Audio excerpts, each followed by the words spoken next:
Muito bem, muito bem, muito bem. Sejam todos muito bem-vindos. Nós não estamos começando mais um episódio do Pod de Café da TI. Pois é, não é mais um episódio especial. Neste episódio estaremos apresentando uma coletânea dos melhores momentos dos episódios de 2021. Como é que é? São os melhores momentos? Ai, que bom! Pois é, só vai ter melhores momentos. Eu, o Anderson Fonseca, o Mr. Anderson, acompanhado dos meus parceiros Guilherme Gomes e Diogo Junqueira, estaremos aqui com os nossos convidados especiais, falando sobre todo o assunto. Então, aperta o cinto enquanto o nosso editor dá o play. Vamos que vamos!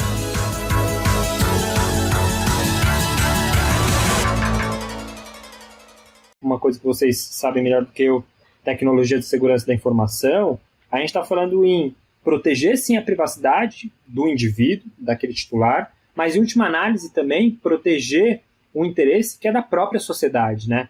Então, recentemente, quando a gente vê algumas instituições públicas sendo atacadas, né, e tendo todos os seus dados, as suas bases comprometidas, o dano, o prejuízo, ele não é meramente individual, ele é coletivo. Essa é uma outra chave que também a gente precisa virar, né? Não cair nesse trade-off, nessa dicotomia falha, né? Olha, quando eu protejo a privacidade, eu relativizo o interesse público ou mesmo a proteção da segurança, né? Não, são coisas que têm valores convergentes. Isso é muito bacana. Tem uma parada, eu tenho uma memória de infância que chega a ser outro paralelo ridículo, mas eu vou fazer, que é a memória do meu irmão. Na infância a gente fazia uma brincadeira de dizer que quando nós casássemos, tivesse nossa vida, a gente ia ter o quarto do pelado. O quarto do pelado era a seguinte ideia: era um escritório onde você fica pelado lá dentro e ninguém te perturba porque ninguém quer te ver pelado, entendeu? Não entra nesse quarto não, que tá pelado lá dentro. E era o quarto do pelado, essa era a nossa ideia, a gente falou sobre isso por muitos anos, era a conversa idiota nossa. E esse conceito da informação que ninguém quer, né? Peraí, não quero, não vou abrir. E um dos problemas principais da questão de privacidade, quando a gente fala de dados, é que, na verdade, os dados têm valor, né, valor comercial. Não é algo que ninguém quer. Ninguém quer ver sua privacidade. Não, eles querem sim, querem vender, querem usar para vários motivos. E no Brasil, até hoje, quando a gente fala de lei de privacidade de dados e tal, e vamos tratar os dados, e vamos proteger a sua privacidade e tudo mais, virou um negócio para as próximas gerações, né?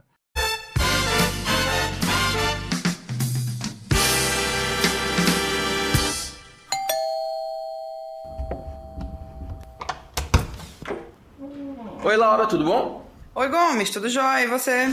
Tudo ótimo. E o Anderson, onde ele tá? Tá lá no quarto, vai lá. Tá bom. Peraí, mas em qual quarto?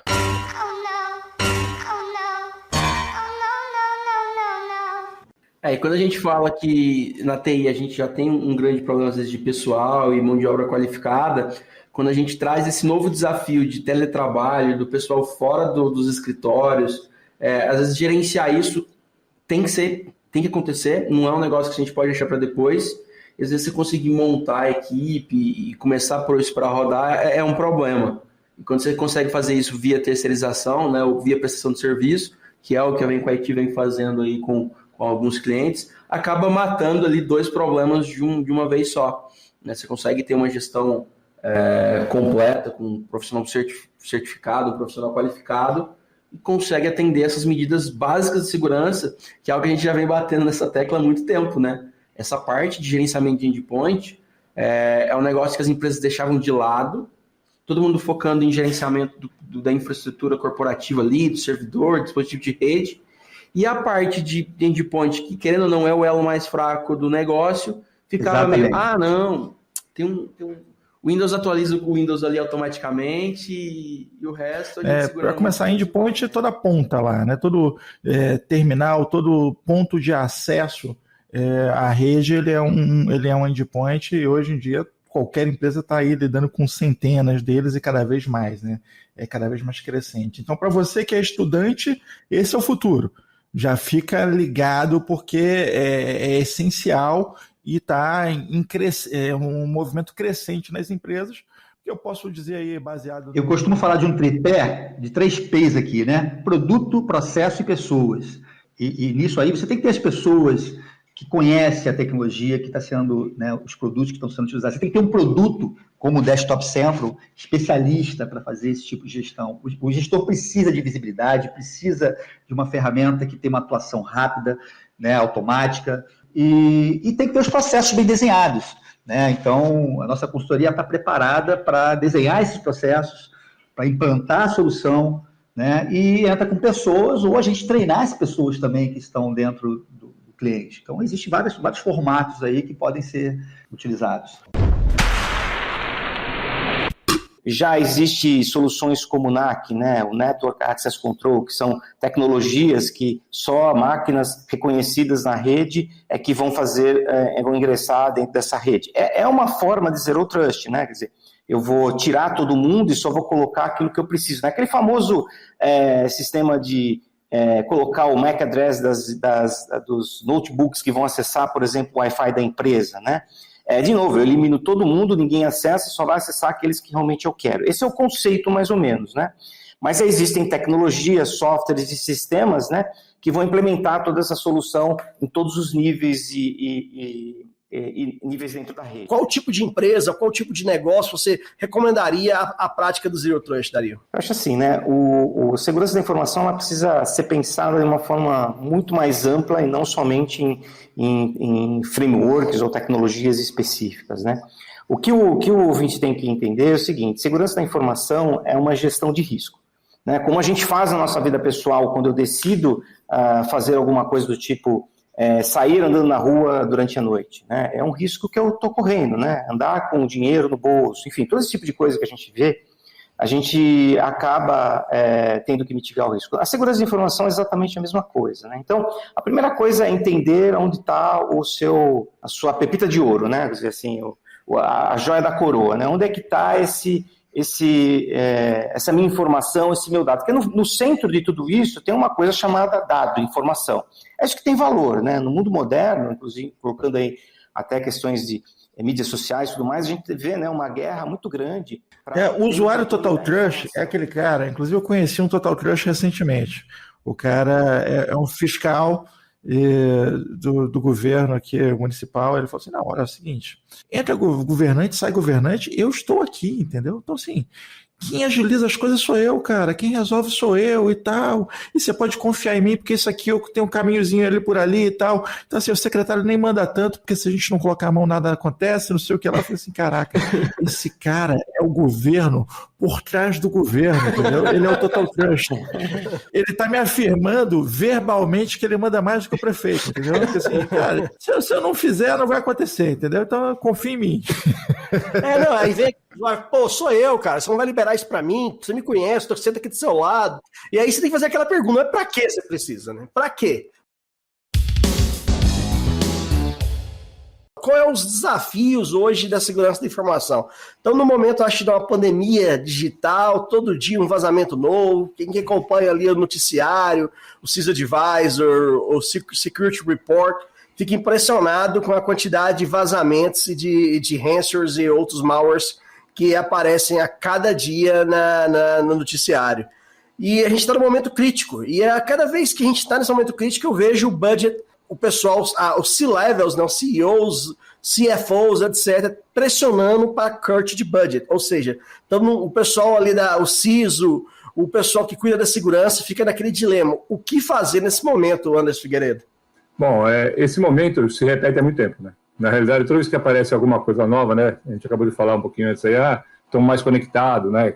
Tudo isso traz mais problemas. Se a gente pensar, nós tivemos essa discussão quando apareceram os celulares, depois quando apareceram as aplicações móveis, depois quando apareceu o IoT, agora com o trabalho remoto, o home office, a gente sempre tem essa preocupação. Essa preocupação sempre vai aparecendo. O problema é que quando elas aparecem no momento que o cara gastou com tudo isso que eu falei até agora. O cara gastou fazendo aplicações móveis, o cara gastou pondo a galera em celular, o cara gastou comprando soluções de IoT, e agora com o home office também a gente gastou um monte de dinheiro. Então, o que a gente vê é assim, tem um discurso muito bacana, que todo mundo tem segurança como prioridade. Nossa, dentro da nossa prioridade, da prioridade da empresa, a segurança é fundamental. Mas talvez o maior desafio seja transformar esse discurso numa prática. Mas aí eu te faço a pergunta: como é que a gente pode levar o pensamento, como é que os profissionais de TI, os gestores de TI, de segurança da informação, pode tentar levar para o seu board, seu decisor, seu CFO, porque a gente sabe que eles têm essas reuniões de discussão de budget e muitas vezes ainda o pessoal vê TI, ou mais especificamente a segurança da informação, vê mais realmente como um custo, né, e não mais com aquele investimento. E, na verdade, é um investimento, né, que você está ali investindo em algo para não te causar um prejuízo tão grande, que aí a gente falou aí da custo de mitigação, custo de marca, de ficar parado e assim por diante, né. A gente conhece uma empresa que está há 2-3 semanas... Teve um ataque há 2-3 semanas tentando recuperar os dados. O pessoal trabalhando em TI 24/7 e ainda não está estável, né? A gente viu lá os ataques do STF lá atrás, ficou semanas também fora do ar. Isso aí pode impactar uma empresa. Imagina uma empresa do varejo sofrendo um ataque desse tipo.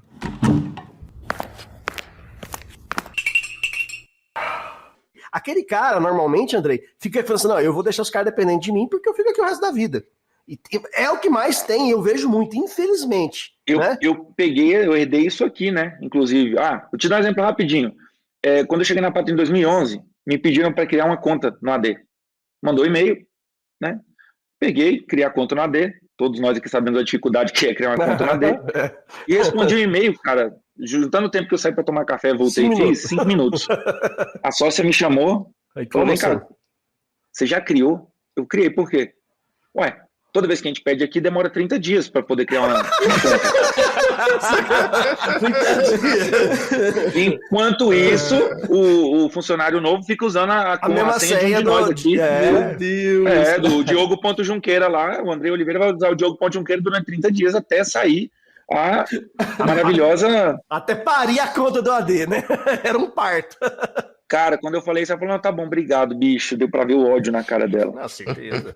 Ela deve estar pensando, filha da puta daquele cara que ia seriar de 30 dias, né, cara? 14 anos o cara. Quão importante é a automação nessa sua gestão aí da TI da Pátria?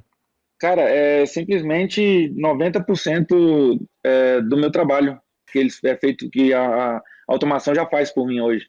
Porque mesmo não tendo um parque gigantesco, às vezes também o cara fala, pô, mas ele é para cuidar de 95. Beleza. Só que, assim, nenhum desses 95 podem ficar fora, porque senão eles deixam de emitir as informações e, consequentemente, o cliente vai cobrar aqui internamente. Graças a Deus, ninguém fica sem trabalhar aqui por causa de TI. Então, o que acontece? A parte da automação é o que me dá essa tranquilidade para deixar todo mundo no mesmo nível e eu não ter que me desdobrar de mesa em mesa ou ficar tendo que instalar coisinha aqui e outra ali. Então, como eu falei, a padronização e a automação são duas coisas que, cara, é um casamento, uma feita para a outra, porque aí, quando eu faço uma aplicação, eu tenho certeza que ou funciona para todo mundo ou não funciona para ninguém, né? Então, assim, para você que está aí do outro lado sozinho, pô, eu vivo com meu pendrivezinho na mão, correndo para lá e para cá, cara, desiste. E essa solução, o AD Audit Plus, me trouxe essa perspectiva de entregar N situações, né? N recursos, sendo o mais básico esse, né? Quem fez o quê, né? Principalmente na minha equipe de manutenção mesmo dos usuários e tudo mais, né? Esse foi o primeiro fator, assim. Com certeza. Outra coisa que a gente costuma ver bastante, que acontece em todas as empresas, né, são usuários mudando de área, saindo da área contábil para a área comercial, ou vice-versa, ou mudando do financeiro para a área contábil, e automaticamente, às vezes, ele estava num grupo ali com alguns privilégios, e muitas vezes, ou na maioria das vezes, quando você não tem uma solução ali para saber como é que estão esses privilégios desse usuário, acaba que o usuário tem privilégio de coisa que não deveria ter. E se torna um problema, né? Tanto da parte do ponto de vista de segurança, como do ponto de vista de compliance, com a LGPD, por exemplo. Então, isso aí a gente vê acontecendo bastante. E a gente sabe, o pessoal aí, mas é da Microsoft, o AD, por que a Microsoft não entrega esses relatórios de forma fácil? É uma boa pergunta. A gente agradece a Microsoft até para a gente poder continuar comercializando o kit AD Manager, AD Audit, mas, assim, realmente é de ficar indignado, né? Se você tentar ir lá no AD e tirar esses relatórios ou analisar os logs lá, é ridículo. Você vai gastar horas ali para uma coisa que não... E até eu lembrei de um amigo meu lá de São Paulo, que ele é auditor, né? E ele fala, cara, primeiro dia meu que eu chego para fazer auditoria, eu peço 5 relatórios que eu sei que eu fico uma semana folgado. Eu falei, por quê? Porque os caras não têm, eles vão ter que sair, ter que andar lá no AD e pegar esses relatórios. Eles vão gastar no mínimo 7 dias para fazer. Aí eu mostrei para ele o AD Audit na época, a gente já faz alguns anos, o cara falou, pô, isso aqui com o cara com um clique, ele consegue me entregar, eu não vou saber o que eu vou fazer no outro dia, porque eu tô programado para uma semana ali, gastar o tempo, ficar auditando ele, pedindo esses logs. Então, assim, os caras de auditoria, cara, eles já chegam e falam, me dá o log de modificação de acesso, me dá o log de acesso privilegiado.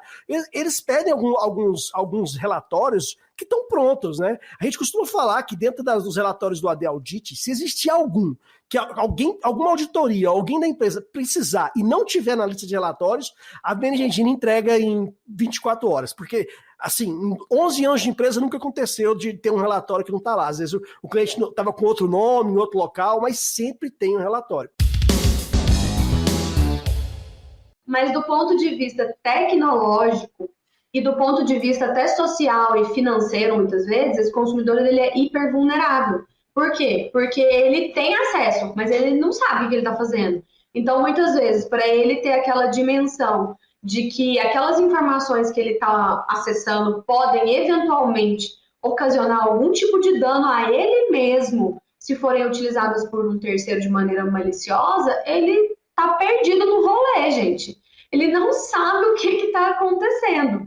Então, assim, inclusive, é uma das questões que eu quero trabalhar à frente do Instituto Goiano de Direito Digital, é justamente sobre a cidadania digital, porque a gente não fala mais, óbvio, existe barreira de acesso, sim. A gente vive num país em que, apesar da facilidade de acesso com relação aos smartphones estarem disponíveis no mercado e até numa variabilidade de custo bastante ampla, a gente sabe que existe a dificuldade de acesso à conectividade, mas ao mesmo tempo a gente tem uma grande parcela da população conectada, mas que não consegue desempenhar essa cidadania no ambiente digital, porque ela não... Não, uma coisa que eu vejo que muitas vezes nós, usuários, o público em geral, ainda tem pouca consciência que os dados, vocês têm direitos, e os dados são seus, né? E aí eu chamo a atenção por 2 comerciais que o Itaú lançou, inclusive está passando horário nobre, sim, no horário do Big Brother, eu assisto Big Brother. Hey, brothers!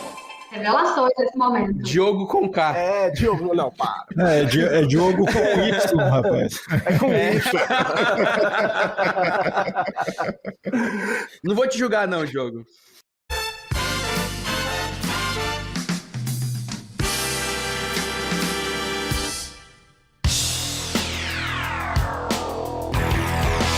Profissão Perigo.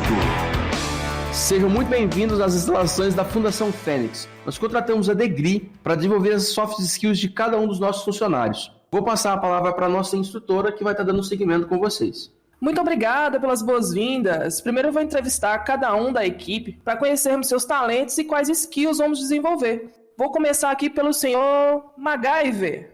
Opa! Poderia compartilhar conosco um pouco das suas skills? Olá, sim, claro. Vai ser um prazer compartilhar. Bom, das minhas skills eu posso dizer que eu sou físico, sou químico, sou especialista em ser especialista, eu consigo fazer uma bomba com um chiclete, eu já desarmei uma ogiva nuclear com uma raquete de tênis, eu já fiz um ultraleve, na verdade era um pequeno avião para 2 lugares, com bambu, durex e um ventilador. Eu já fiz jet ski com caixão. Tá bom. Tá bom? Tá bom. Eu acho que eu vou precisar de ajuda nesse caso.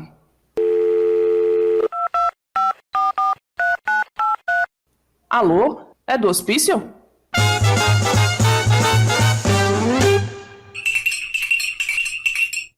O digital permite que isso chegue lá na ponta, né? Não fica só para elite. Todo mundo tem acesso. Todo mundo tem acesso e também falando de tecnologia, né? É uma área que precisa estar constantemente aprendendo, né? As habilidades em tecnologia, elas estão mudando todos os dias. Não tem como você prever mais. A cada 3, 4 anos, se a pessoa não se renovar, não continuar contínua, ela está obsoleta. Se passou 3, 4 anos, as tecnologias já mudaram. A gente acaba trazendo realmente assim, uma plataforma que está muito mais próxima à realidade do usuário final. Então, ela não é quadrada. Tem cliente que fala, nossa, cara, é o Facebook da aprendizagem. Tem outros que falam, cara, como eu falei, é o iFood da aprendizagem. Então, assim, várias analogias, assim, comparações bem interessantes, porque é muito fácil de utilizar. Então, e 100% focado em habilidades. Como a Renner falou um dia, o coração da Degree é habilidades. A gente não nasce com conteúdo. A gente começa identificando gaps de habilidades para depois fazer esse match de aprendizagem e trazendo aí para um nível mais alto essa mobilidade interna, onde não só eu falo, ok, ele se desenvolveu, ele tem habilidades, mas ele também tem um match com essa posição de trabalho dentro da minha organização. Então, Machine Learning começa a fazer esse match para impulsionar essa mobilidade interna e trazer essa transparência para o colaborador também, para ele falar, poxa, tem vaga legal aqui. Conta pra gente aí com relação ao Active Directory aí da Even, quantos usuários mais ou menos vocês têm hoje? Como é que está o ambiente TI de vocês? Hoje a gente tem mais ou menos 1.500 usuários ativos, a gente tem 5 ADs conversando ali entre eles, com um primário que faz toda a conexão. Então a gente tem São Paulo, Rio de Janeiro e vendas. E conta pra gente, cara, no ambiente de 1.500 usuários aí, você já imaginou sua vida ou a vida da TI aí sem o Active Directory, cara? Não, é impossível, não tem como, não dá. Hoje a gente está até precisando reestruturar ele, a gente está ali ainda com a máquina 2012, server 2012, está um pouco antiga, a gente pegou a estrutura, a gente está reestruturando tudo, então a gente pegou ela aí, tem uma estrutura aí de uns 8 anos, mais ou menos. O que acontece? Mais uma vez, contextualizando aqui, quem não conhece essas ferramentas, o AD é meio que um consenso de mercado, cara. É uma baita ferramenta, ela é excelente. Ela só tem um problema, entendeu? Cara, esse carro aqui é excelente, maravilhoso, motor fantástico e tal. Olha, ele só não vem, ele vem sem banco. Mas ele tem... sem volante, talvez. Sem volante, é ideal. Você consegue acelerar e frear, mas para que direção ele vai, cara? Você não consegue. É mais ou menos isso. É isso. Então, assim, quando você está eu acho que até numa pequena empresa faz muita diferença isso, cara. Você tem que ter as ferramentas que fazem ali a auditoria do que está rolando lá. Você tem que ter um controle, você tem que ter uma ferramenta que te permita fazer ali a gestão disso. Isso faz muita diferença. E é justamente onde entram essas ferramentas da Managing Engine, né? Então você faz a dobradinha. Então, para quem não tem AD, pelo amor de Deus, tenha. E para quem, a partir do momento que você tem, pelo amor de Deus, coloca ferramentas aí. O que é governança de TI? É um cargo? É uma metodologia? Que diabo é isso? É o gambito da TI, como diz o pessoal, né? Vamos lá. O grande desafio, né? Vamos voltar um passo antes. Lá atrás, bons anos atrás, alguém falou o seguinte: eu, que sou o dono da empresa, preciso ser financiado. E para ser financiado, eu preciso pegar dinheiro com um monte de gente por aí, os famosos acionistas. E aí o que aconteceu? O cara que controla a empresa no dia a dia, que é o gerente, já não é mais o dono da empresa. Ele representa alguém. E eu quero botar dinheiro numa empresa, e esse cara vai usar meu dinheiro para quê? Ele vai usar meu dinheiro para tomar cerveja em Goiânia com o Diogo? Opa. Ou ele vai usar esse dinheiro... uma boa, eu recomendo. Não, mas eu acho que uma só não vai dar, não. Recomendo seriamente. Conhecendo o Diogo, algumas dúzias. Como as TIs estavam se virando, um cara que, por exemplo, não tinha um sistema de helpdesk bem organizado, ou um cara que não gerenciava endpoint, sim, que pra gente às vezes são coisas básicas, mas a gente vê até hoje que tem muitas empresas que ainda não fazem. O cara usava e-mail, o cara ia na mesa do cara atualizar um patch do software lá, se precisava instalar um software, o cara plugava um USB e do dia pra noite não dá pra pegar um patinete e ir na casa de todo mundo, né? Exatamente. E aí, nesse contexto de governança, a gente pensa primeiro em questão de garantir o conhecimento dentro da organização, porque as pessoas podem ir embora, as pessoas trocam de emprego. No contexto agora do Covid, eu falo que a distância entre você e seu próximo emprego é um clique de VPN. Eu reaponto para o próximo emprego clicando uma VPN nova, acabou. Ou seja, o conhecimento ele voa assim. Ó. Então, governança tem a ver com proteger o conhecimento, preservar o conhecimento. Num ambiente complexo, com falta de orçamento, que todos nós estamos vivendo, e que tudo é crítico, vamos lá, o que é mais importante? Olhar as questões de segurança, olhar as questões relacionadas à entrega de serviço para o cliente, olhar as questões relacionadas a projetos estruturantes que vão levar a empresa para o próximo patamar, ter entregas mais rápidas, então abandonando aquela linha de legado e indo para uma linha mais ágil. Cara, eu estou falando aqui de quatro perguntas que, sinceramente, elas são difíceis de falar qual é o primeiro. Provavelmente, se você perguntar para o seu diretor, a resposta é as 4. Implanta as 4 em paralelo. E aí vem a pergunta. Exato. Legal, tem o braço, tem o gente, tem o foco, tem o esforço. Tem o budget. Tem o budget. Cara, esse aí nunca tem, esse aí esquece. Tá? A resposta sempre vai ser não.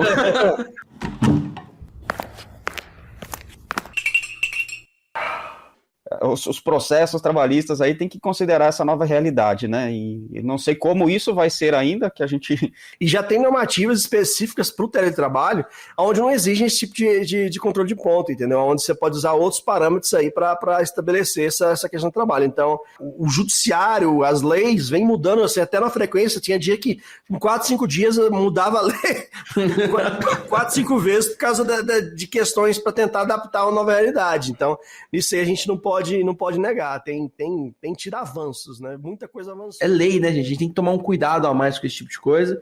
E a gente sabe, querendo ou não, uma hora ou outra a gente baixa um arquivo que fica na máquina, e mesmo que esse cara às vezes não conecte na VPN, mas esse arquivo está salvo ali, que pode ser vazado com informações, né? E são coisas que realmente acontecem e que o ideal no mundo legal seria a empresa fornecer as máquinas para ter o mínimo de proteção possível. Quando você está com VPN, corre o risco da pessoa ter o computador dela infectado e infectar a rede. Quando você coloca na nuvem, onde você tem credencial aberta para o mundo inteiro, a possibilidade de um hacker quebrar a senha de qualquer colaborador, se não tiver, lógico, os recursos de segurança aí a gente fala de ter uma frase segura, não uma senha simplesmente, né, mas uma frase segura, você ter uma autenticação, de repente, integrada com AD, onde você consegue aplicar algumas políticas de senha, ou mesmo duplo fator de autenticação. Duplo fator de autenticação é básico para qualquer solução em nuvem hoje em dia, você tem que ter duplo fator de autenticação. Então, se você não impõe um mínimo de segurança, você está abrindo o ambiente todo de qualquer jeito. Então, os riscos também... Soluções como a DC Observe são fundamentais, né? Soluções como, por exemplo, que o Desktop Central oferece, onde oferece ali o catálogo de software já pré-definidos para o cara instalar, né? Sem necessidade dele ir lá solicitar uma instalação do AutoCAD ou de uma solução específica, são fundamentais para realidades aí de home office. A gente tem que tentar automatizar ao máximo para conseguir atender e para não ficar somente aquela coisa assim, realmente nas coxas, né? A pandemia, ela pegou todo mundo de calça curta, mas o mais interessante foi que a gente meio que já estava preparado para isso, né? Então, a nossa ferramenta de Firewall para VPN, a estrutura em si já estava pronta, né? A gente já aguenta um bom número de usuários aí em home, só que a gente nem tem tantos usuários assim em home, porque na verdade o que foi feito para home é a parte do escritório. O Basis, né? Falou assim, cara, eu não tô conseguindo acessar o SAP.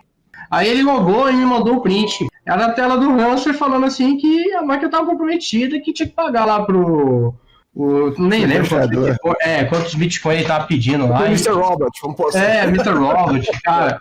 Mano, sério mesmo, eu desandei assim, eu falei, meu Deus, e agora? E a sorte de morar, né, do home perto do office é isso, né, cara? Eu saí daqui pra lá dá 5 minutos, é muito perto. E aí eu cheguei lá, só cheguei tirando o cabo de rede de Firewall, tipo de internet, só desplugando tudo. Hoje eu me arrependo de não ter desligado todos os switches, tá ligado? Mas, e resumindo, foi basicamente 90% do... Quando que vai voltar? Então, só um minuto que eu tô consultando minha bola de cristal e só analisando ainda o processo. Ele tá loading. Então, assim que ele terminar, eu passo. Cara, a gente sabe que não tem firula, não tem confete, que ele tá falando Mr. Anderson, mas, cara, a gente espera, pelo menos a compreensão do usuário. E o usuário não entende, cara. Na verdade, o correto é sim a gente reaproveitar pelo menos 30% dos colaboradores. Por quê? Porque você retém histórico, retém conhecimento. Porque dificilmente, quando uma empresa ela toma uma decisão de terceirizar, é porque ela sabe que ela não está conseguindo ser tão eficiente. Então, o que isso inclui? Ela não tem processos, não tem ferramentas e não tem pessoas treinadas. Então, esses são os quesitos que a terceirização ela vai trazer. Pessoas e processos, talvez aproveitar alguma ferramenta, ou então trazer algumas ferramentas de mercado. É uma ferramenta bem completa, como a de vocês, por exemplo. Eu, se eu fosse para qualquer outro lugar, eu levaria a ferramenta de vocês com certeza. É sério mesmo, gente, eu sou muito fã dessa ferramenta de vocês no Service Desk. Mas tá gravado, nós vamos atrás de você para qualquer lugar que você for.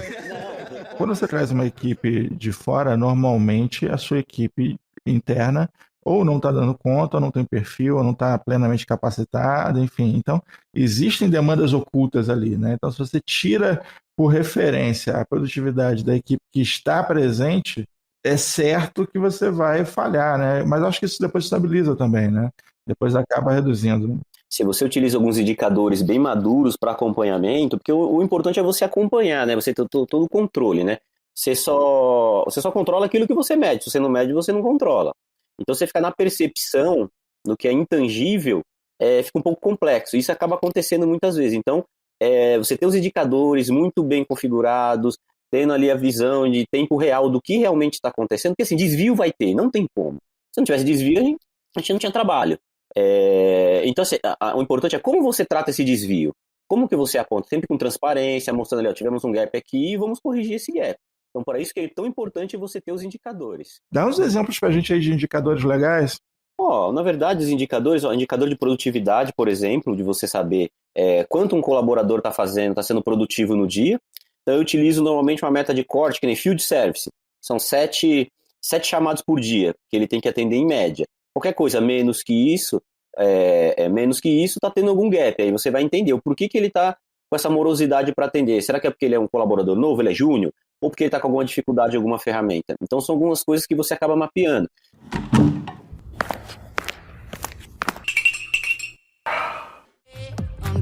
E hoje o assunto é blockchain. Vamos nem falar em criptomoeda, porque no assunto criptomoeda eu sou que nem o Chicó. Tô rico, tô pobre, tô rico, tô pobre, tô rico, tô pobre. Estou cansado dessa agonia de ficar rico, ficar pobre, ficar rico, ficar pobre. Aqui é Guilherme Gomes, diretor de New Sales da AC Software, e hoje eu vou ser mais um elo dessa corrente. Aqui é Diogo Junqueira, VP de Vendas e Marketing da AC Software, e eu não sei o Anderson, mas ele deve ter ficado um pouco triste aí com a queda de domingo das criptomoedas que ele possui. Olá, eu sou o Otávio Soares, CEO da GoLedger. Bacana. Otávio, podia começar apresentando pra gente o que é a GoLedger, como é que surgiu a empresa, com o que vocês trabalham. Eu sei que você é especialista em blockchain, e muita gente às vezes a gente brincou aqui sobre criptomoedas, sobre Bitcoin, e muita gente ainda confunde, né, o blockchain com o Bitcoin em si. É interessante que quando a gente fundou a GoLedger, foi fundada... O que aconteceu em 2008? Aquela quebradeira de banco e tudo, a gente imaginava que era confiável, colocava um dinheiro ali e esse dinheiro tinha lastro, estava certinho. Não, o que acontecia é que alguns bancos estavam pegando esse dinheiro e emprestavam para cinco clientes ali. 1, 2 que pagasse, tá beleza. Aconteceu que todo mundo parou de pagar. Então aqueles 50 mil que eu coloquei ali, que achava que era 50 mil, não era 50 mil, era um código. E aquele código ia para frente e quebradeira geral. Muita gente perdeu dinheiro, perdeu um monte de coisa, né? E aí surgiu a figura do Satoshi Nakamoto falando, eu tenho um novo jeito de transitar aí um ativo, uma criptomoeda, seja lá o que for. Ele chamou de Bitcoin. Tem gente que fala de criptomoeda, a gente aqui na empresa, a gente imagina que seria mais para um minério digital do que uma moeda digital, porque a gente fala como se fosse um ouro digital, né? Então, ele queria ali testar a escassez digital. Hoje, você pega um documento, eu mando para você, você manda para outro, a gente não sabe quando é que vai parar. Ctrl+C, Ctrl+V, joga e você não tem um limite. A ideia do Bitcoin é ter a escassez. Eu tenho 21 milhões, não vai ter mais 21 milhões e 1. Não tem. Mas aí ele fez isso. E por que o blockchain ganhou esse mundo e vai ser revolucionário e tal? Por quê? Na primeira vez na história, duas pessoas que não se conhecem, não se confiam, conseguiram fazer numa rede que também não é confiável. A internet, a gente vê aí a quantidade de fraude, de roubo, de identidade, um monte de coisa. Uma rede que não é confiável, uma transação 100% segura. E antes da gente começar aqui, eu tenho que ler aqui uma nota da assessoria de imprensa do Elon Musk. A gente convidou ele para o Pod Café da TI, mas ele deu algumas justificativas para não comparecer. A primeira delas é que ele falou que o lance dele não é pó, então esse negócio de pó de café não combina bem com ele. A segunda foi que no Brasil ainda não tem como ele vir, não é legalizado, teria que ser gravado no Uruguai, talvez. E a terceira disse que a última vez que ele veio no Brasil ele teve malária. Desde então ele acha que férias mata. Então, a partir daí ele resolveu não aceitar o convite para estar com a gente aqui. Então fica aqui a nota, a gente sinto muito. E ele foi uma das pessoas responsáveis com essas ideias malucas dele de trazer tanto à tona o termo disrupção. tá certo, a gente for falar, o que é disrupção, o que é inovação, né? A disrupção, ela cria um mercado novo. Até então, você não tinha um mercado... Não existia, né? Exato. Inovação, você pegar aquela coisa que tá ali, fazer melhor, criar em cima daquilo e evoluir aquele negócio, né? Então, ele criando esses mercados são totalmente disruptivos. Por exemplo, meio de pagamento online, PayPal, foi disruptivo. Até então, para você pagar alguém online, mandar ou receber dinheiro... era um pouquinho complicado. Cara, ele parte de linhas de raciocínio muito interessantes. Linhas de raciocínio até simples, entendeu? Eu assisti uma entrevista dele, ele falando, cara, por que não constroem, não aplicam os princípios da aerodinâmica a submarinos? Submarino é todo redondão lá, a bola com as barbatanas, e você pega um jato, ele é todo... com design todo em forma de uma lança, né, preparado para ir. Por que não constrói submarino nesse formato? Eu falei assim, caraca, esse cara vai começar a vender submarino para caralho, porque assim, eles simplesmente questionam um princípio básico da coisa e segue revolucionando. É o que ele fez com a SpaceX, que é do caralho. Peraí, por que vocês estão jogando fora esses bilhões de dólares aí? Eu quero. É uma misturinha de Gurgel com Eike Batista, né? A questão, por exemplo, de fazer um túnel, por exemplo, ligando uma cidade à outra, né? Um túnel de vácuo, né? Que nem a Loop One. Cara, é uma ideia muito simples. Por que ninguém faz isso? Cara, é só você fazer um túnel, despressurizar ele, porque você não vai ter resistência do ar, e manda um carro elétrico lá dentro. E aí? É uma ideia que existe desde quanto tempo? Quanto tempo que isso é viável? É viável desde o tempo todo, desde que a gente tem energia elétrica. E isso daí é uma coisa que eu falo, não, vamos fazer isso agora. Por que mandar o cara ir de avião?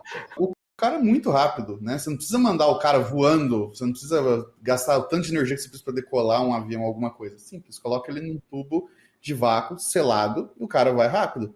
Aí outra coisa que ele também aproveitou, que é muito simples, é o seguinte, ele falou, cara, se eu consigo mandar alguém para a Lua, ou se eu consigo mandar alguém para Marte, e aí é onde eu acho que está o pulo do gato, ainda na área de transportes, né? Ele falou assim, cara, eu posso mandar alguém de qualquer lugar, para qualquer lugar do planeta, por um custo viável, pelo preço de um ticket de avião, no intervalo de 1 hora, voando a 27 mil km por hora.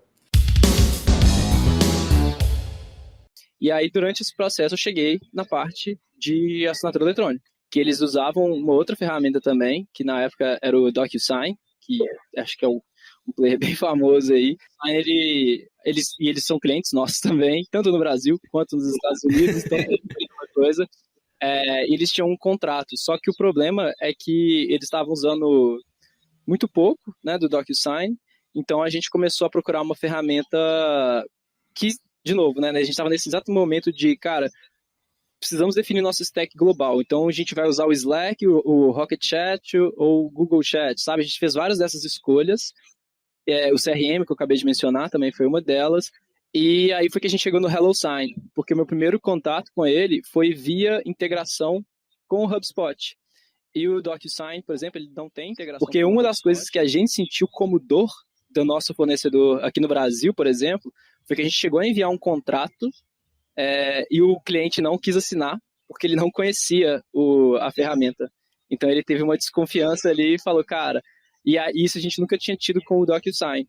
Então a gente começou a ver assim, olha, a gente começou a formar uma lista de critérios, né? A gente precisa que esteja melhor integrado ao nosso stack. Outro exemplo, a HelloSign integra com o Slack, integra melhor com o Google Docs, a gente chama suite Google aqui 100%, ao contrário também do DocuSign. Mas foram aparecendo essas coisas de necessidade de integração e de confiança, foi um outro pilar que a gente percebeu também. Então a gente precisa de um player que inspire uma confiança, porque a gente não pode arriscar perder um contrato de 10, 20, 50 mil dólares por conta de uma... Então, basicamente, a empresa de vocês sempre utilizou a metodologia de assinatura digital, né? Ela já nasceu assim. Isso realmente é bem atípico para o mercado geral mesmo, inclusive de startup, que normalmente às vezes enviava o contrato e dependia aquela coisa de enviar pelo correio. Era um processo bem mais demorado. Então, vocês já começaram certo, vamos dizer assim, vamos chamar essa metodologia de maneira correta. E a gente sabe que hoje está crescendo cada vez mais essa necessidade de assinatura digital, né? Se imagina se na pandemia da vida dependesse de imprimir o contrato e enviar para 3, 4, 5, 6 casas. Hoje em dia, a nossa arquitetura, e acho que isso é importante dizer, ela é toda na nuvem. né? A gente tem algumas coisas locais, mas a gente está tentando fazer o máximo possível na nuvem. Então, nosso diretório é na nuvem, CRM, né, obviamente, mas a gente é uma empresa que roda usando vários fornecedores SaaS, né, Software as a Service também. Então, quando você tem um ecossistema de mais de 200 aplicações usadas todos os dias, não tem outro caminho, senão, assim, até abstrair a interface de alguns via integração e automação, sabe?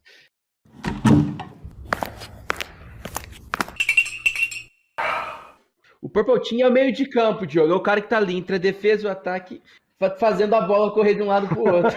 Isso. Ele é o híbrido. Esse seria o Purple. Ele é aquele volante que ataca, entendeu? Aquele volante de raça. E é legal que dá para brincar com esse esquema de Purple, porque você tem o Red e o Blue. Aí eu tenho, sei lá, 3 de um lado e 10 do outro. Esse mês eu vou fazer uma brincadeira que eu vou pegar 2 de um lado e 1 do outro. Coloco numa sala e começa a brincadeira, que é gerar os alertas. Ver... Comece os jogos, mais ou menos assim. Né? Tipo isso. Coloca numa sala, já mais Muito bem! Como líder do Blue Team, eu desenvolvi um grito de guerra. Uma coisa visionária. Grito de guerra? Vamos focar aqui em gritar, entendeu? Pra estremecer o Red Team. Então, é mais ou menos assim, ó. Passou um avião. Sir? Nas estava escrito... Oi. Não, peraí. Nas estava... Não, peraí. De novo. Passou um avião. Nas estava escrito que o Blue Team é campeão. Todo mundo junto, hein? Vamos cantar. Bora. Passou um avião. Nas estava escrito que o Blue Team é... Oi. O que foi? Fala, cara. Fomos invadidos. Eu, na época que eu programava, eu já passei a noite, cara, com o site no ar. Eu não podia derrubar o site, e o cara tentando fazer esse SQL injection, e eu tentando corrigir o código ali em tempo de execução, e o desgraçado não parava, e eu já estava deixando um recado pro cara, velho, me deixa dormir, irmão, pelo amor de Deus. E o cara tentando invadir, eu falei assim, bicho, não precisa invadir, me larga, me solta, mas... Para pensar, a menos que você seja um banco, dinheiro para você não é o teu meio de ganhar, né? Então, por exemplo, para 99% das empresas, a área de TI é uma área que efetivamente só dá gasto, ela não tem receita. A área de receita é outra área, que é a área que vende aparelho sanitário ou qualquer outra coisa parecida. A TI serve para suportar. Então, é fácil você, numa área de negócios, você investir $1 milhão para ganhar 2. Ninguém vai discutir nada. Né? Numa área de TI, você vai investir $1 milhão? Na área de TI, qualquer uma delas, se eu investir $1 milhão, o que eu vou ganhar? Numa área de segurança, mais ainda, eu vou investir para evitar, talvez, perder. É o seguro do carro. Quanta gente a gente conhece que compra o carro, paga seguro durante 1, 2, 3, 4 anos e depois para de pagar? Rapaz, é exatamente a analogia que eu tinha na cabeça aqui, que é o tal do seguro do carro. Né? No dia que eu fui comprar meu primeiro carro zero, eu me lembro da minha mãe falando comigo, meu filho, pelo amor de Deus, não saia dessa concessionária sem seguro, não vire a esquina sem seguro, pelo amor de Deus, porque esse carro é zero. Aí depois que o carro é velho, a preocupação vai reduzindo. Tudo bem, mas é aquele negócio. Então, patrão, é por isso que eu digo que a gente deve fazer os investimentos em segurança. Pode esquecer, garoto. Nós já pagamos o resgate. Não vamos precisar pagar mais nada, porque o hacker já ganhou o dinheirinho dele. E como você sabe, um raio não cai 2 vezes no mesmo lugar. Então, patrão, ao contrário do dito popular, um raio pode sim cair 2 vezes no mesmo lugar. Segundo Civil Daltman, professor de física da Universidade Federal do Rio Grande do Sul, é apenas uma questão de probabilidade. Você tá demitido.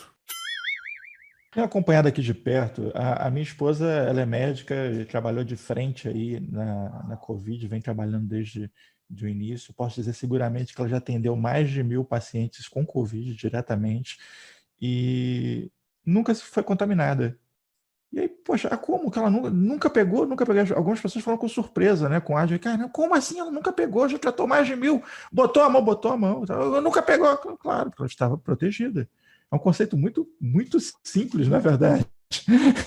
Ela está usando equipamentos de segurança, nada aconteceu. né? E a mesma coisa acontece com a saúde da sua empresa e da sua TI, né? Mas as pessoas agem da mesma forma, tipo assim, não vai dar nada não, pode deixar aí tranquilo que não vai pegar nada não, entendeu? Bota esse piratinho aqui que vai dar tudo certo. Ou então, não vou comprar esse software aqui não, tem um de graça aqui, gratuito, que faz a mesma coisa, o cara vai e coloca aquilo para rodar no ambiente de produção da empresa, um negócio assim, inacreditável. Não adianta você ter o melhor Red Team se tiver um cara que vai clicar em todos os links que ele vê na vida. Com não certeza. Adianta, cara. Não adianta você colocar lá um Kaspersky endpoint na máquina, colocar um ACLs, colocar tudo. Mas se chegar um cara de fora e falar, opa, posso testar o meu mouse na sua máquina? Ah, não, pode sim. Espeta, pronto, sua máquina foi infectada, porque hoje em dia os vetores de ataque são mais sofisticados, né?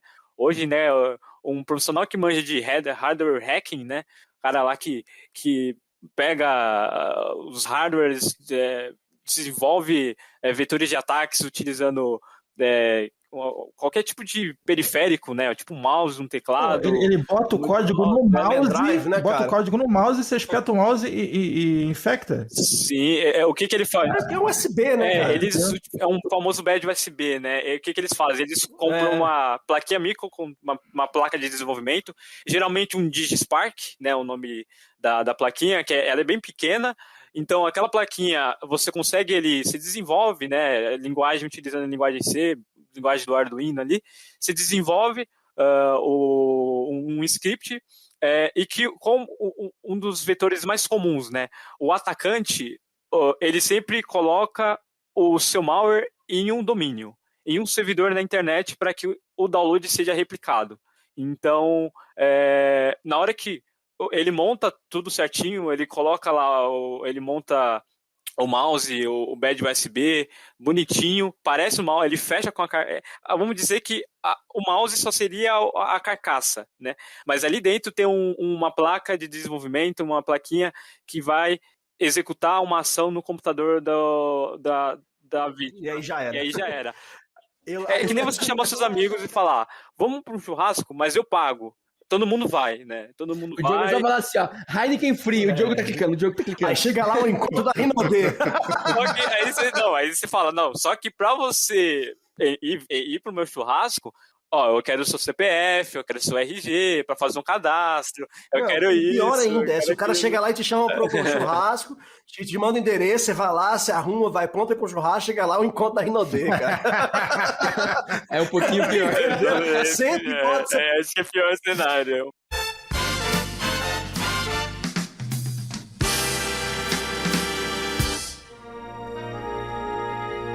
E agora? O que faremos, Capitão Kirk? Não temos opção. Teremos que descer até o planeta. Você vem conosco, Leslie. Coloque o uniforme vermelho, por favor. O espaço, a fronteira final. Estas são as viagens da nave estelar Enterprise em sua missão de 5 anos para explorar novos mundos, pesquisar novas formas de vida e novas civilizações. Peraí! Ei! Red tinha o cacete, eu não vou descer de vermelho com vocês, não. O capitão vai de amarelo, o subcapitão vai de azul, eu vou de vermelho, eu vou morrer. Descartável, caralho, vou de vermelho porra nenhuma. Tchau pra vocês. Eu sempre andei ao lado dos old schools, né, do pessoal da velha guarda aí, e eles sempre falavam, né, de como era o mercado antigamente. O mercado antigamente, totalmente maturo, segurança era segundo plano, não era algo que as pessoas tinham interesse, era luxo para organizações. Segurança da informação mesmo, você só via empresas multinacionais, porque empresas de fora obrigavam a ter segurança. Então, hoje ainda a gente está começando a caminhar com maturidade.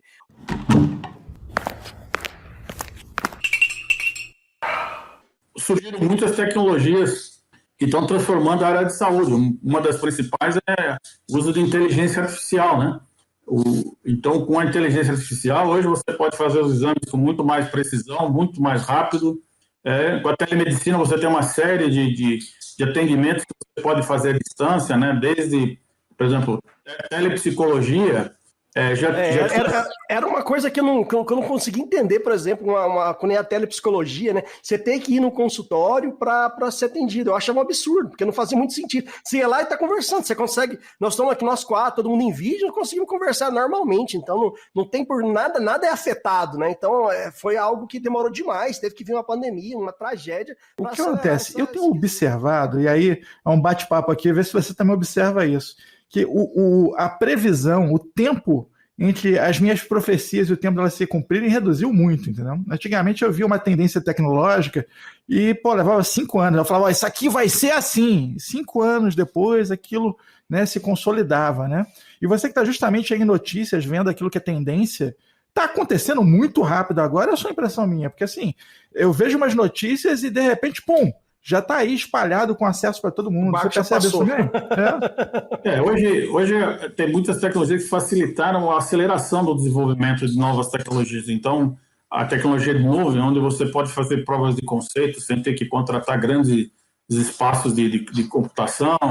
Você tem ferramentas que eles chamam de ferramentas ágeis, que você vai fazer fazendo. Então, você lança um projeto e você já coloca ele no mercado e vai evoluindo, vai corrigindo os problemas, vai corrigindo as imperfeições. Então, você acelera o desenvolvimento de produtos, porque você não espera o produto ficar completamente pronto, né? E aí, você faz um teste de software rápido, depois você melhora esse teste de software, então você consegue agilizar bastante o que eles chamam time to market, né? Entre você criar uma coisa e colocá-la no mercado. Então, tem os conceitos aí de MVP, que são o mínimo que eles chamam de projetos viáveis, né? Mas várias tecnologias também estão sendo desenvolvidas há algum tempo, né? Por exemplo, quando se fala em virtualização já é uma tecnologia dos anos 70. É que agora ela se tornou muito acessível. Então, ela permitiu que você transformasse um data center com um computador em vários. Quando a gente fala de ferramenta, a ferramenta é muito barata, preço super acessível. A gente fala que a implantação é muito fácil, a gente fala da versatilidade da ferramenta, e aí você começa a pensar numa ferramenta pequena, talvez, né? Mas, quem usa a ferramenta, né? Já vem ele com a NASA. Calma. Pô, não dá spoiler. Não dá spoiler. Lá vem ele com a NASA. O Anderson não perde a oportunidade, cara. Eu tenho que tanta propaganda, cara, que um dia ele vai conseguir visitar a NASA para ver o monitoramento dele. Quero. Ou ganhar uma caneca da NASA, né? Não. Deixa eu contar para vocês. Ele realmente fez um e-mail todo formal para tentar visitar a NASA, cara, por conta da solução. Falou, não, nós queremos fazer um estudo de casa aí de vocês e tal. Cara, eu fiquei assim, ele mandou um e-mail para mim, pode? Eu falei, claro, bicho, velho, se alguém te responder, pode, vai lá. Eu vou entrar no avião e vou lá pra NASA ver, porque, cara, vamos lá. Não, se você conseguir, eu também vou, porra. O SAP usa, quer dizer, todo mundo usa SAP, sabe como é que o SAP é uma loucura. O SAP usa o site 24/7 para monitorar o SAP, né? Eu tenho ali, Harley Davidson usa, Diogo, Harley Davidson usa site 24/7. Porra, bem promotor usa site 24/7. Ele eu vou. A Cisco, que fabrica equipamento, usa site 24/7 para monitorar os equipamentos deles. Outra que faz isso, a Juniper faz isso também. Eu ia falar NASA por último para dar aquele grande final. Juniper, vai. Juniper. E a NASA, cara, a NASA! A gente está monitorando foguete com esse negócio, irmão. Eu quero ir lá. Então. Bota a gente em cópia, Anderson. Vai que respinga pra gente. Vai que dá certo, né? Vai que dá certo. Assim, o que acontece? É uma ferramenta versátil pra caramba. Ela é uma ferramenta na nuvem e ela é robusta, cara. Ela empurra esses ambientes desses caras que a gente sabe que são gigantes, entendeu? E tá ali monitorando com precisão. Isso é um negócio assim, isso é uma coisa linda. A thresholds de empresa que tem que ser muito mais rígido que outras, né? Tem empresa que 24/7 quer montar alguém e ficar lá, né? E é tudo customizado, via web, né? Interface web. Agora, falando ainda sobre essa assistência aí pro NOC, não sai barato. Mas se quiser contratar, vocês vão ficar igual os Power Rangers, entendeu? Vai ter até o Zordon atrás aparecendo no monitor gigante. Pode, é só nos falar, né? Então, assim, quando a gente fala de Pix, nossa, tem tanta coisa que envolve Pix, vamos falar de uma delas, né? Que inclusive vai estar saindo agora, porque assim, o Banco Central ele instituiu a implementação do Banking em 4 fases, né? O Diogo já mencionou a fase 1 lá, que foi em fevereiro. Agora vem a fase 2, que vem agora em julho, e a fase 3, que é em agosto, que é onde entra a parte exatamente da parte de pagamentos instantâneos, que é onde o Pix aí vai dar uma decolada, né, por assim dizer. E vai entrar uma das frentes que, por exemplo, tem a ver com Pix cobrança, que é o equivalente ao nosso boleto antigo, né, que é onde vai estar entrando ali dentro do QR Code as mesmas informações que hoje em dia boleto é um modelo, né, um meio de pagamento muito particular aqui do Brasil. Lá fora o pessoal não entende direito como funciona isso, ainda mais quando envolve juros, multa, mora e assim por diante, o pessoal ainda não entende. Então, enfim, e aí eles querendo entender exatamente como que eles têm que fazer essa parte do iniciação de pagamentos, né, que vai ser em agosto, na fase 3 do Banco Central. Então, eu tenho dado aí algumas consultorias nessa frente para eles entenderem algumas particularidades aí do nosso mercado, né, no mercado brasileiro. E aí entra com Pix, Pix Saque, Pix Garantido, que é o parcelado, Pix Cobrança, que é o nosso boleto, e aí vai também em outras frentes também da parte de concessionária, né, que você vai poder pagar a luz, vai poder pagar... Algumas coisas são constantes e são certeza, e uma delas, com certeza, é a inteligência artificial, né? Então, quando você traz a inteligência artificial e você começa a ter... porque o que acontece? A inteligência artificial ela é meio que um carro. Você precisa de uma estrada para ela andar, né? Você tem que ter uma infraestrutura tecnológica onde ela possa fluir de um lado para o outro. E o que é esse Open Banking se não isso, né? Uma API onde uma inteligência artificial vai conseguir fluir, buscar informação, ir de um lado e para o outro e conseguir conectar informações para chegar a... Aliás, conectar dados para gerar informações, né? O que é um negócio extraordinário.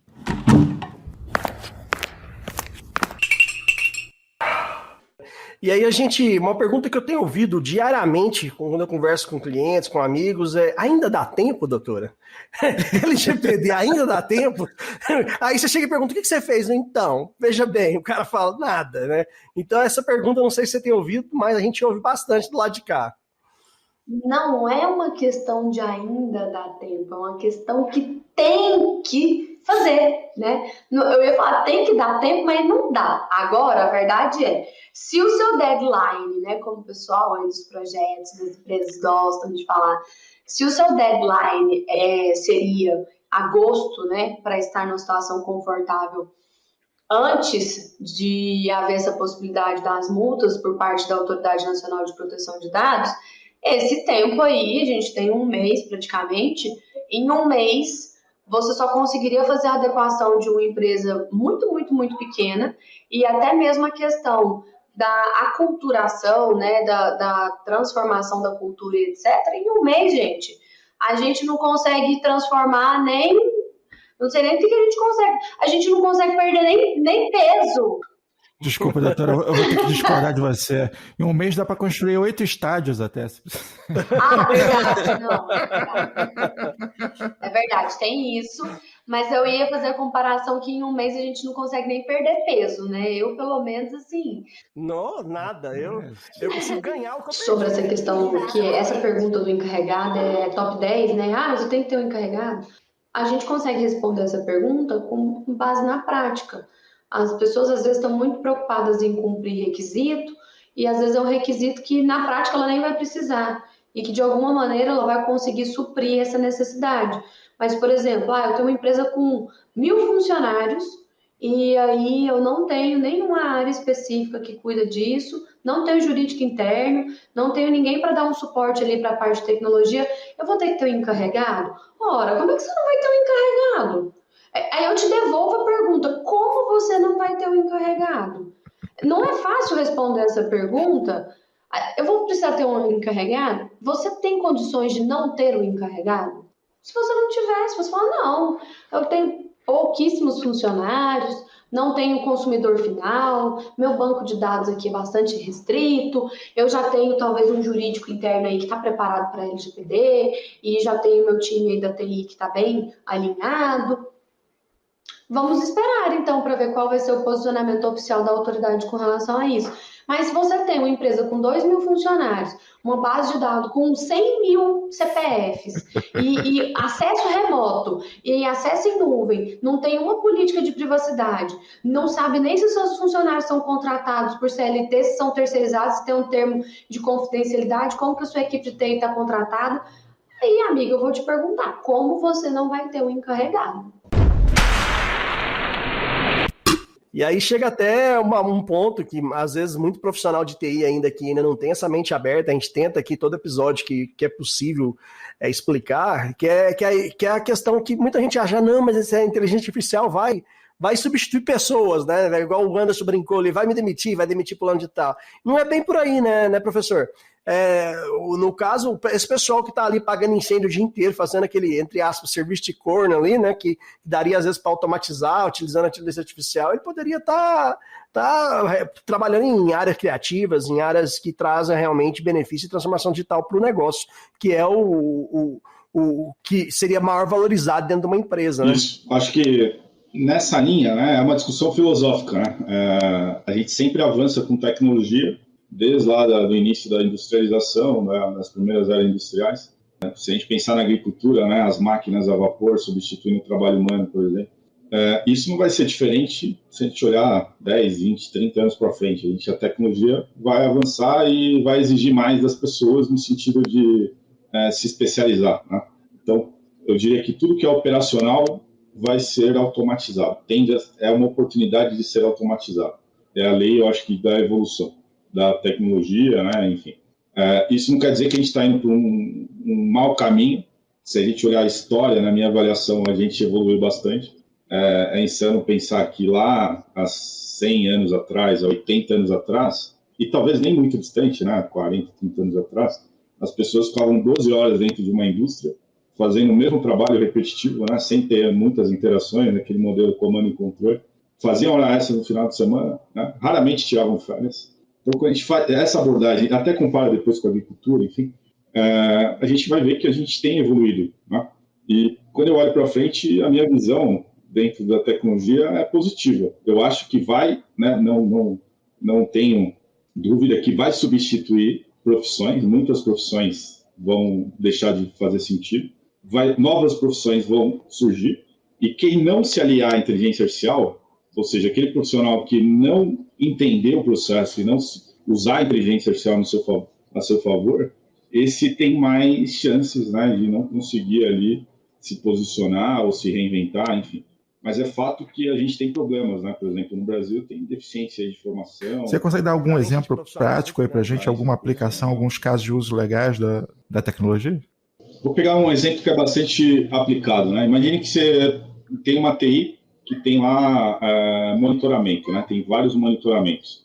Praticamente uma grande empresa tem todas as tecnologias possíveis para monitorar tudo. Aí tem que ter, né? O cara tá lá monitorando. Se você não tem, você tá fazendo errado. Aí essas ferramentas, elas têm uma abordagem, como eu mencionei, baseada em threshold, né? Então o cara acompanha lá, tá vermelho ou tá verde, né? Tá com problema ou não tá com problema. Cada aplicação vai ter vários alertas que podem ser gerados, né? Tá com problema ou não tá com problema. Quando a gente soma isso numa TI grande, provavelmente existem centenas de milhares de problemas acontecendo no dia, né? Ou na semana. E aí isso está lá na operação, né? Tem lá um conjunto de operadores que está checando cada um e talvez, depois de algum tempo trabalhando, ele começa a se acostumar com aquele cenário. Então ele, esse aqui está vermelho, mas não é problema. Esse monte de alertas que está aparecendo aqui é porque alguém não configurou lá algum detalhe, ele vai lá e pede para tirar do painel, mas continua lá vermelho lá e tira do painel de monitoramento. Então é comum esse desafio de trabalhar com muitos alertas, né? Muitos indicadores ali de alertas.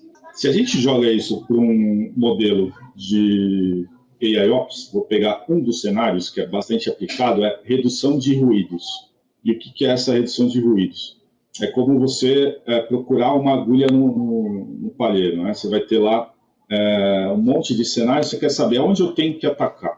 Então, um algoritmo aplicado, vamos colocar aí com mais inteligência, usando modelos com machine learning, enfim, aplicando inteligência no processo, a gente vai pegar esse conjunto de alertas, vamos imaginar 100 mil alertas, vamos imaginar, sei lá, 1000 alertas. Eu coloco isso na solução e ele vai reduzir e vai fazer, por exemplo, um modelo de similaridade. Ele vai pegar a similaridade dos problemas e vai agrupar.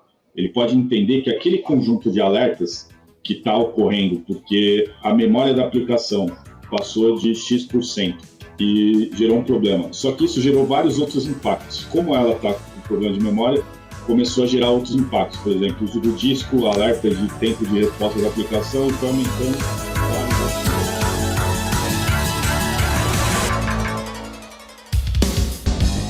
Este podcast é um oferecimento AC Software, liderança em soluções para gerenciamento de TI. Contatos: podcast@podcafeti.com.br